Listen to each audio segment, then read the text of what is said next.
Okay, let's unpack this. We are diving deep into a year that it feels like the calm before the storm, or maybe the gritty calm during the storm.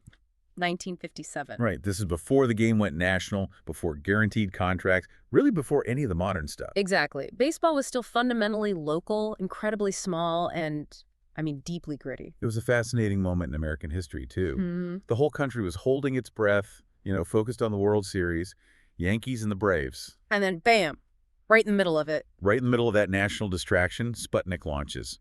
Yep. And that single event just signals that the world is about to change forever. It's a move from that kind of pastoral, simple 1950s idea into the terrifying complexity of the space age. 100%. And our mission today is to explore a lost piece of that history, a literal black hole in the baseball record books. I mean, a season so stained, so bizarre, that the league just erased it, wiped it from existence. We're focusing on a team called the New Jersey Titans, a defunct club that played, firmly in the shadow of those New York powerhouses. And our source material for this is really unique. It's this astonishingly raw recollection from George Grantham. Everyone called him Granny. Yep, Granny. He was a coach, third base coach, and crucially, the equipment manager for the Titans. And he details the bizarre, brutal, and ultimately successful attempt to erase the story of their rookie catcher. William Blakely, a player known only as Blockade Billy. That's him. So this deep dive, it's your shortcut to understanding the uncompromising, sometimes brutal reality of mid-century professional sports. It's all in there. It combines deep baseball history and unbelievable athletic performance. I mean, we're talking about a phenomenon here. And a secret so dark, it forced the league to obliterate 22 games from official memory. It's the perfect storm of talent, desperation, and, frankly, total organizational failure. And I think the foundational question we have to start with is this. What happens when a team loses its entire catching staff? I mean, its critical defensive spine. In the span of 48 hours. 48 hours. That desperation, that's what allowed all the madness to begin. It really is. So let's start there. Let's ground ourselves in that grim reality of 1957 baseball. Section 1. The brutal world of 1950s baseball. Okay, so we're only 10 years out from Jackie Robinson breaking the color barrier. The game is in flux. And the Titans specifically were an organization just struggling for relevance. Totally. They were stuck in New Jersey trying to draw fans away from the Giants, the Yankees, the Dodgers, the Giants, all just across the river. So they felt provincial, operating on a shoestring budget. And that provincial feeling, it extended right into the media coverage, which Granny recounts in a lot of detail. The game was hyper-local. Hyper-local. If you wanted to see the Titans play, you went to the park. That was it. TV broadcasts were coming in, but they were, mostly limited to weekends. And the quality. Oh, the quality was terrible. Granny dismissed their local broadcasts on WNJ instantly. He called the production values amateur night in Dixie. Wow, so not exactly ESPN. Not even close. And that's a key point, because it means player fame was localized. You weren't a coast-to-coast Vegas star overnight. Radio was better, though, right? A bit better, yeah. It delivered a more professional broadcast, but it was still purely focused on the tri-state area. So the implication here is that these players didn't have that protective armor of massive national celebrity. Exactly. If you got into trouble, it was a local problem, a problem the team had to manage internally. And that lack of national exposure, that insulation, it ties directly into the financial reality. And that's maybe the most critical element in understanding the team's desperation. These guys were truly working stiffs. We think of pro sports today, we see millionaires. But in 1957... Not even close. I mean, people write about this era with a certain nostalgia, but the economic truth was just brutal. What were they making? The average salary was a paltry $15,000. $15,000. 15. And Granny emphasizes that stark contrast. He says that figure is less than what a first-year high school teacher makes today in many districts. And that's before inflation. Wait, let me just stop you there. $15,000. So you're risking life and limb, maybe taking a fastball off the temple or blowing out a knee, for a salary that requires you to budget tightly, just like any other skilled tradesman. Absolutely. That puts the physical risk into terrifyingly sharp relief. You weren't playing for generational wealth. You were playing for next season's grocery money. Exactly. The source cites the truly heartbreaking example of Carl Furillo, an extremely talented player, a World Series champion even. What happened to him? He ended up installing elevators in the World Trade Center years later. And he was moonlighting as a night watchman just to make ends meet. That was the retirement plan. That was it for a lot of these guys. And that tells you everything you need to know about job security. There were no guaranteed contracts. None. The mantra was mercilessly simple, according to Granny. If you had the skills and could perform the job, even with a monstrous hangover or a busted ankle, you played. And if you couldn't, you were tossed on the scrap heap.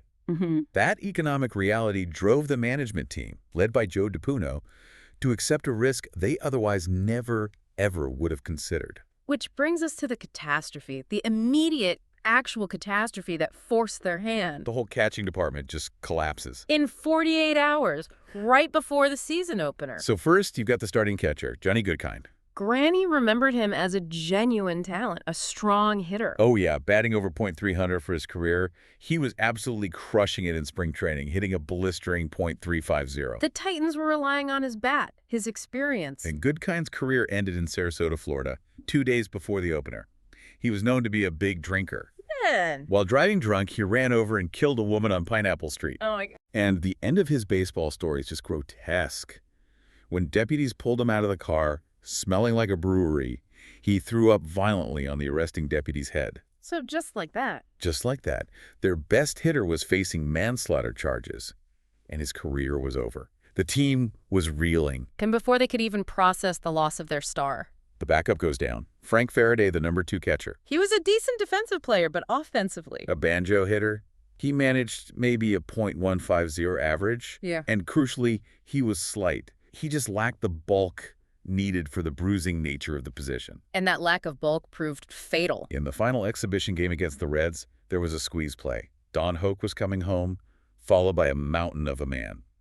Ted Klusevski. Big clue. Big clue. We're talking 270 pounds of pure force. Faraday stood his ground at the plate, trying to make the tag. And Klusevski just ran him over, like a freight train. The impact was shattering for Faraday. He ended up with 1 broken arm, 1 broken leg, and a severe concussion. Career over. Wrapped up like Boris Karloff in The Mummy, as Granny described him. So you have to think about the manager, Joe DiPuno.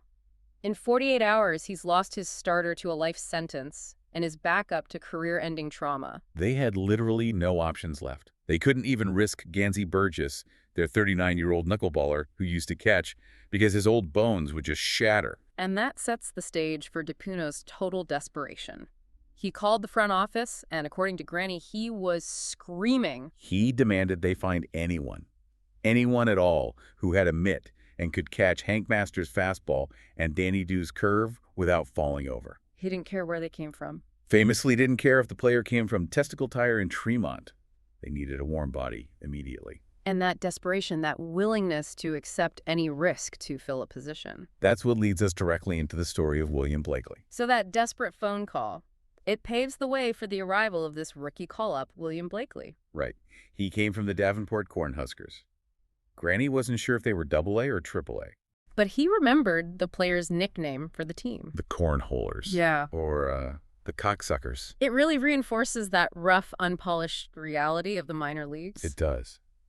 And Blakely arrived in Newark early, before dawn, just sitting on the bumper of an old Ford pickup truck. With an Iowa license plate. An Iowa plate that was dangling precariously from chicken wire. Yeah. And his gear was pretty beat up. This isn't the grand entrance of a top prospect. No, this is a quiet arrival of a hired hand. And from the very first moment Granny laid eyes on him, the odd persona of this young man was immediately apparent. Oh, yeah. What was the first thing that stood out, even before the game started? The Band-Aid. The Band-Aid.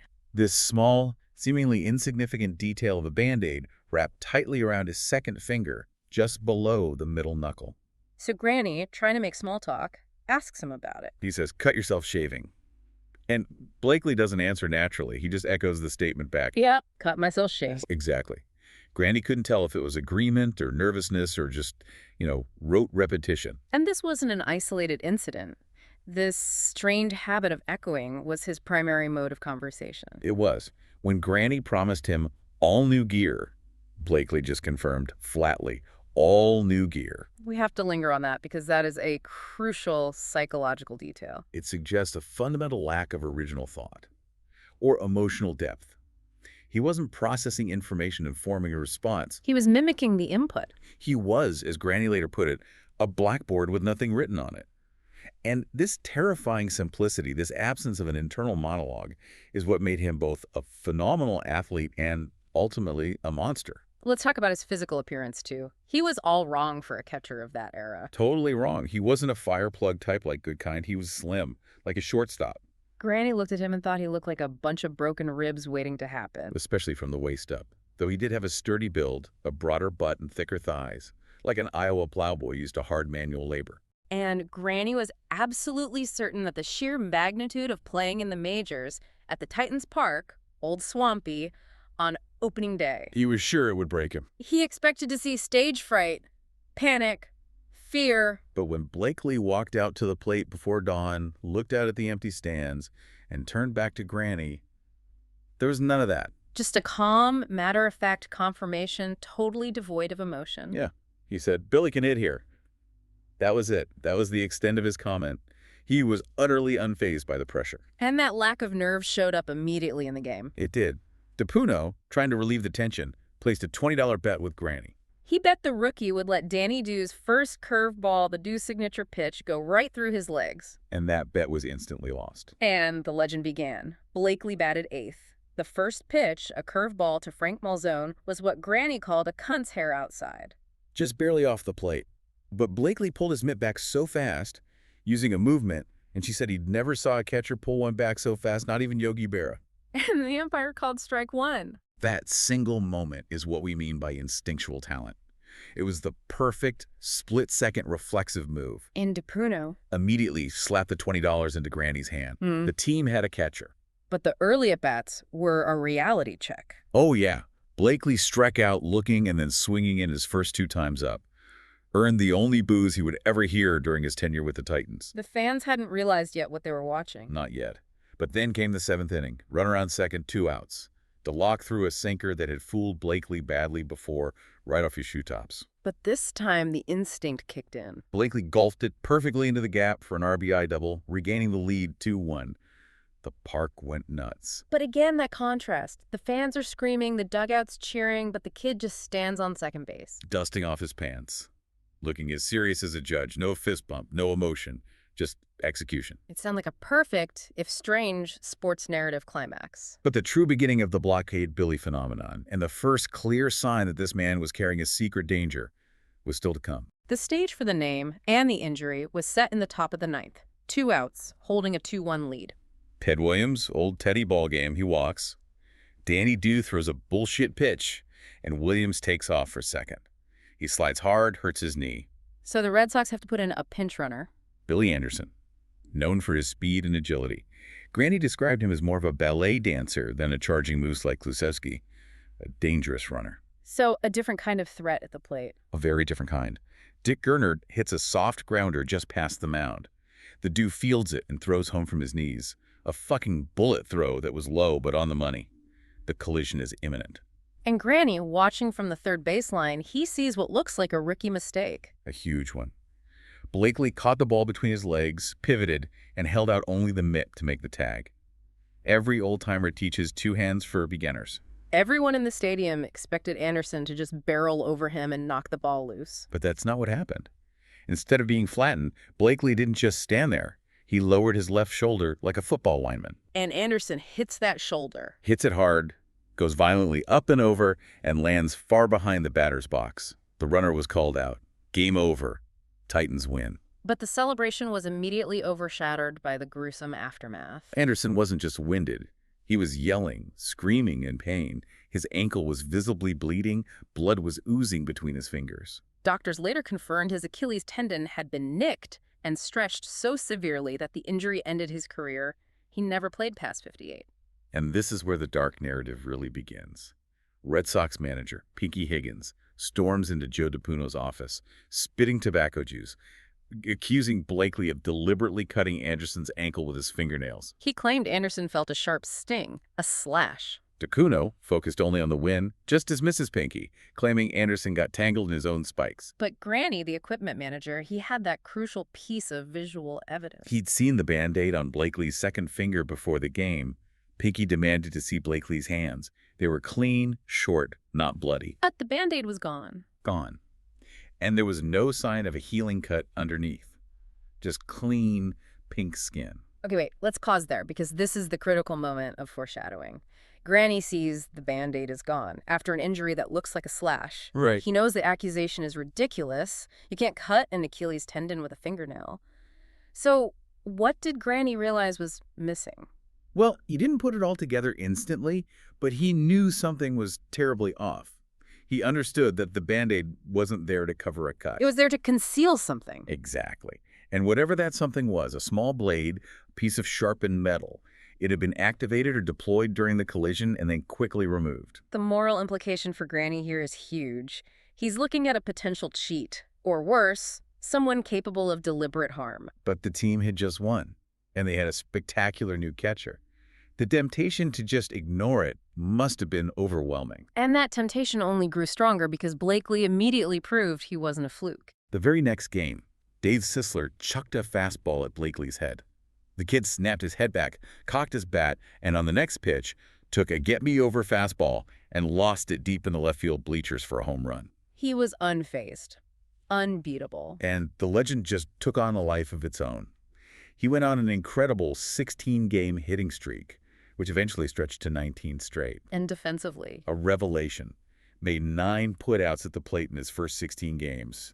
He was an absolute wall. The nickname Blockade Billy stuck after a collision with Gus Triandos. A powerful runner who ran headfirst right into the kid's knees and was left lying there just stunned and winded. That collision cemented his reputation as the immovable object. And the fans completely embraced it. Oh, they loved it. They started bringing those iconic orange road closed and detour signs to Old Swampy. The stadium would just flush orange whenever the opposing team had a runner on third. And the chant, Blockade, Blockade, became deafening. This brief, localized explosion of pure, intoxicating athletic fame. This brings us to the strange, almost parasitic relationship he formed with the team star pitcher, Danny Dewson. Right. Dew was an arrogant competitor, 4 wins away from the prestigious 200-win club. He was typically quick to blame others for losses. But with Katsanis, with Blakely, he was smitten. He claimed Blakely was his good luck charm. He was predicting 25 wins and a Cy Young Award if they stuck together. So Dew saw Blakely as his ticket to Cooperstown. In a way, he was. He was an instinctive defensive genius who could anticipate pitches and runners. But again, the terrifying contrast in Blakely himself. Granny realized the kid could hardly read. The only movie he'd ever seen was Bambi. He knew baseball instinctively like breathing, but otherwise he was that blackboard with nothing written on it. He lacked complexity, empathy, or even basic intelligence outside the diamond. He was completely oblivious to the fan adoration. When Granny asked him about the road closed signs, he genuinely replied, "What signs?" He didn't process the external world unless it directly involved catching a pitch or blocking a runner. And that detachment is terrifying when you realize what Granny suspected was under that Band-Aid. That combination, unmatched instinctive baseball talent married to an almost complete mental simplicity and detachment from reality, made him the perfect baseball machine. But like any machine running too hot, it was about to break down catastrophically. The atmosphere began to shift dramatically during a scheduled doubleheader. It did. Granny, who had been focused on managing the chaos of fan traffic, he walked into the manager's office and found Joe DiPuno in a complete state of physical and emotional breakdown. DiPuno was in his office, door shut, blinds down, crying hysterically. His hair was wild. His face was pale. He wasn't talking about the score. He was claiming the whole season was a mess and that the games they played so far wouldn't count. Slapping his brow, agonizing over what to tell the players, the reporters, the integrity of the sport had finally just broken the man. And just before the game, Granny saw the key detail that ratcheted the tension up to 11. The Band-Aid. The Band-Aid was back on Blakely's second finger. Granny went over, put his hand on the kid's shoulder, and saw the sullen red roses of anger blooming on his cheeks when he talked about the Dew being his friend. And Granny warned him. He told Blakely that Dew was an opportunist who would walk on his grandmother's broken back to get a win. He cautioned Blakely against getting too pumped up, and Granny made it clear he knew about the potential rig under the Band-Aid. He wasn't sure if it was for better grip or for intimidating runners, but he knew it was there. And he stressed he was looking out for the kid's best interests, but more importantly, The best interests of the game. you have to understand Granny's perspective here. He knows he's talking to a dangerous individual, but that individual is winning them ball games. He's trying to contain the danger just long enough for the season to proceed. prioritizing the structure of the league and the team over, well, legal compliance. But containment failed. Tapuno, pale and shaking, called Granny into the office. And Detective Lombardozzi and 2 uniformed police officers were waiting. The law had finally arrived at Old Swampy. And Lombardozzi laid out the truth. The catcher's real name wasn't William Blakely. It was Eugene Katsanis. And the real William Blakely and his parents were dead. Found in their barn in Clarence, Iowa, about an hour from Davenport, Katsanis, the farm's hired hand, had slashed their throats. And the details of the crime are chilling because they speak to that same unsettling combination of simplicity and calculated cunning.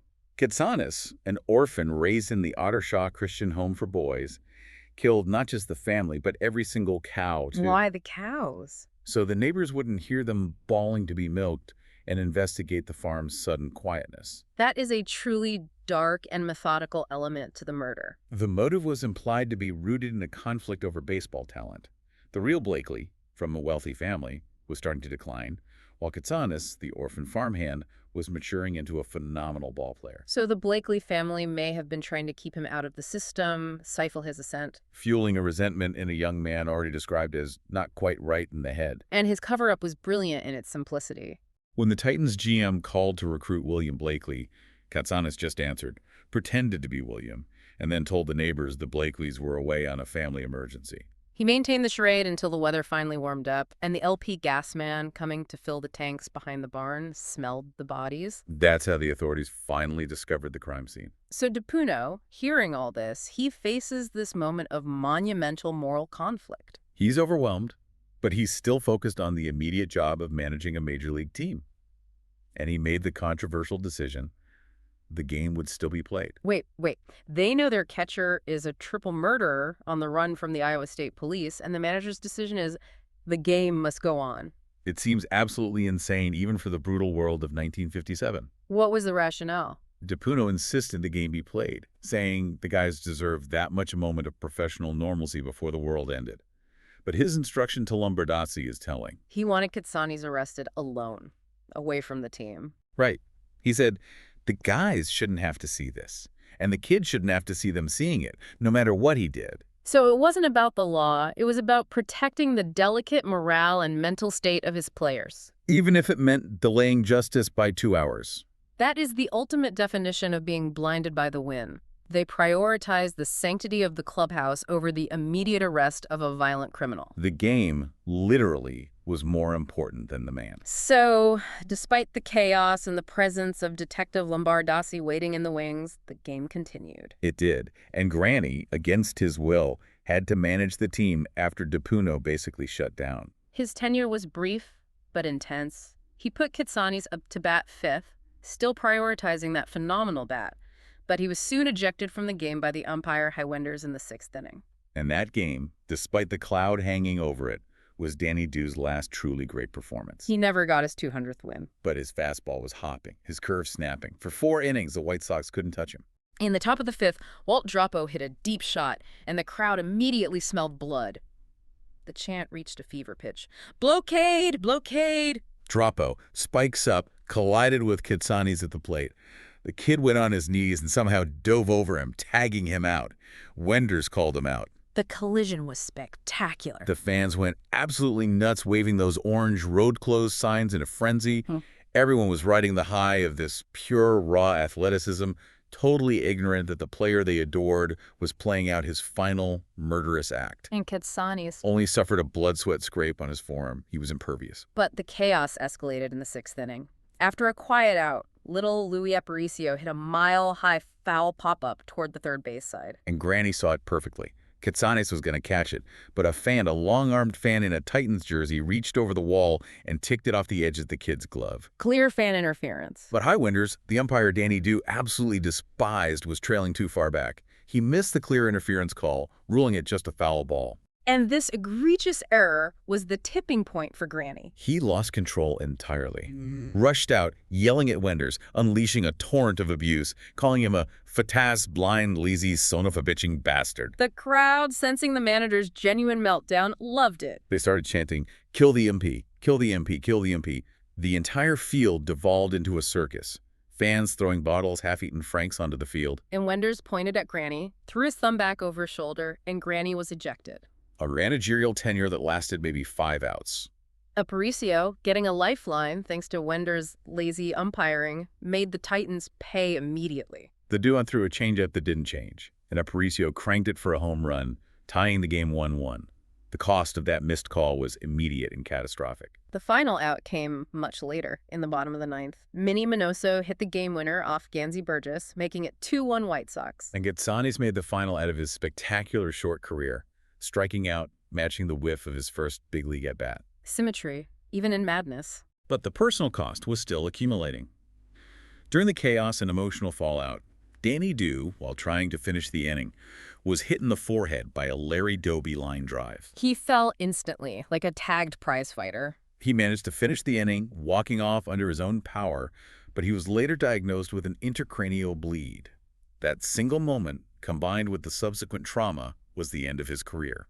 Now for the final gruesome betrayal. Granny was tasked with luring Katsanis to the locker room for the waiting police. He concocted a lie. DePuno wanted to see him about the non-existent Rookie of the Month award. Katsanis, that simpleton athlete who craved only approval, immediately complied. But Katsanis, crazy or not, possessed this low-level self-preservation cunning. He didn't take the direct route past the dugout and the main locker room where the team was. Instead, he cut through the box room where luggage and massage tables were stored. He sensed the trap. He came out on the far side, avoiding the main hall entirely, and walked straight down to the umpire's room. And Granny noted the Band-Aid was now gone again, indicating he didn't need to conceal the weapon anymore. He knocked on the door and used that simple, brilliant ruse. Urgent telegram for Mr. Haya Wenders. Why Wenders? Because Wenders had directly contributed to the loss of the Dew's great game and the tying home run. In Katsanis' simple transactional world, Wenders deserved punishment. And Wenders himself opened the door. Katsanis immediately activated the rick on his finger. Granny described it in detail. A razor blade on a spring inside a tin band. He speculated Katsanis learned how to make it as a defense mechanism or a weapon in the Ottershaw Christian Home for Boys. And in the final shocking moment of his freedom, Katsanis swept it across his neck, cutting Wenders' throat. He was arrested standing over the body, blood all down the front of his white home uniform, whispering that chilling final line. Got him, Dew. I got him, Billy. He won't make no more bad calls now. I got him for all of us. The dual personalities, the victim, Billy, and the friend Dew, colliding in one final, violent act of insane loyalty and revenge. The fallout was immediate and absolutely irreversible. The Titans' world just went to hell. The league commissioner had a monumental task on his hands. How do you account for a season where one of the players was an unapprehended triple murderer? The league's solution was the deepest cut possible. All 22 games Katsanis played were canceled out, erased from the official record books. We need to elaborate on the rationale there. It wasn't just a moral decision, it was likely a legal necessity. Right. If Katsanis was playing under a false name while wanted for murder, his entire contract and participation were voided ab initio. From the beginning. From the beginning. If his eligibility was legally invalid, every official action he took, every hit, every put-out, every game result was compromised. The league couldn't afford to risk every pitcher who faced him having their stats tainted, or every runner he blocked having their stolen base attempts erased inconsistently. Exactly. If they kept the 22 games, the legal challenges would be endless. Teams would argue about playoff standings, players would fight over batting averages. So, by wiping the slate clean, they sacrificed 22 days of history, but protected the integrity of the overall season structure and the careers of hundreds of other men. It was a massive institutional cover-up, disguised as a moral action. And the career casualties from this black hole were extensive. Danny Dew never got his 200th win. That milestone would have cemented his place in Cooperstown, defined his legacy. He tried to come back in '58. But his control was shot. He suffered from chronic double vision from that intracranial bleed. His career ended not with a celebration, but a quiet, painful struggle. And Joe DePuno never managed again. He suffered a heart attack that year around the time the news of Sputnik's success was dominating the papers. He lived only 5 more years as a shadow of his former passionate self. The weight of losing his team, his star catcher, and his own integrity just crushed him. And the Titans finished the season with Hubie Ratner, a 43-year-old catcher who batted a depressing .185. They went from being contender caliber with Katsanis' phenomenon behind the plate to absolute bottom feeders. And Eugene Katsanis himself. His end was as grim as his introduction. He was taken to Essex County Jail, held for extradition back to Iowa. And he swallowed an entire bar of soap and choked to death. A nightmare way to go. Fitting the narrative of a simple, violent life, ending violently, even if self-inflicted. Granny's final assessment of the phenomenon was that the kid was a black hole for luck. Not just for himself, but for every single person who got close to him. The Blakely family, Billy Anderson, Joe DiPuno, Danny Dew, and High Wenders. He was an attractor for tragedy. Yet despite the tragedy and the erasure, Granny noted a strange silver lining in the memory. The fans who bought those orange road closed signs. He said they got fair value because they were part of something bigger than themselves, the pure, raw excitement of baseball during those 22 days, however brief and however tainted by murder. The excitement of transcendence, the chant Blockade still echoes, representing the real crazy thing. This story is just a shocking contrast. You have this mentally simple farmhand, driven by pure, instinctive talent and a deep, murderous rage. Who created one of baseball's most electrifying, yet utterly erased legends in just 22 games. And in the process, he destroyed the careers of his manager, his star pitcher, and an umpire, while forcing the league to functionally rewrite history. It forces us to look closely at the machine of professional sports, particularly in a period of such high economic risk and low institutional oversight. The Titans were so desperately short of players, so eager for a winner, that they completely overlooked all the signs. The quiet menace, the constant echoing, the strange psychology, the disappearing Band-Aid after Anderson's suspicious injury, all of it. They desperately needed a catcher who could handle the deuce fastball and block the plate. And they got one, a murderous psychopath. And because he was that good, he was allowed to play until reality literally arrived in the form of 2 uniformed police officers. So that is the provocative thought we want to leave you with. When we seek out transcendent performance in any field, whether it's sports or finance or art, how much of the underlying human reality are we willingly choosing to ignore just to keep the scoreboard ticking? When does the desire for the win blind us to the cost? And how often is the temporary glory worth the permanent damage it leaves behind? Something to mull over the next time you hear a crowd roar for a hero.